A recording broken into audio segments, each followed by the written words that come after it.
I'm Dr. Monica Wanacott.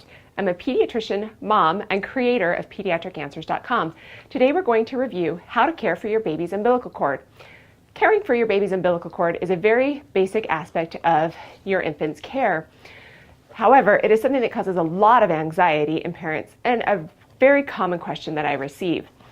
This is because the recommendation has changed over time. The old school recommendation was to use rubbing alcohol on it multiple times a day. The new recommendation is to do absolutely nothing. Leave it alone, and that will speed up the process of it drying up and falling off. Typically, the umbilical cord will fall off right around 2 weeks, but it can take up to a month, and this is normal. However, sometimes it will get knocked off prematurely. If this happens, it will bleed and you'll get blood on the onesie. This is normal, do not be alarmed by it. It will form a new scab and fall off again. You can decrease the risk of it falling off by using a onesie that doesn't have a bottom part, it's just a t-shirt, or you can take a diaper and fold it over so that it isn't rubbing, or buy a diaper that has a little notch cut out of it. If the umbilical cord starts to get goopy or stinky, go ahead and use the alcohol swabs at that point. Now there's a few things you should worry about in relationship to the umbilical cord. The first worry sign would be if it fails to fall off. Like I mentioned, it typically takes about a month for it to fall off. If it takes more than a month, then you need to contact your pediatrician. There's a very rare condition in which you see delayed cord falling off.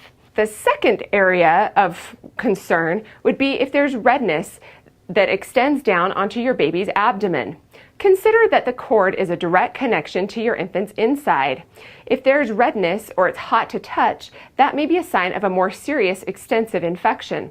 The term for this is umbilical and requires immediate medical care. Another area of concern is if the belly button oozes or continues to bleed for a long period of time. It may, on a normal basis, ooze for a day or two. However, if you notice it continues to do this and there's glistening or shiny tissue at the base of the belly button, you should seek care from your pediatrician. This will require attention. The last thing worth mentioning is the possibility of an umbilical hernia.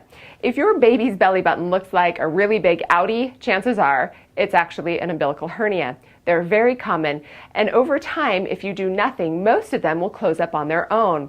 So it's not something to worry about. Your pediatrician will monitor it over the first year or two and decide if anything needs to be done.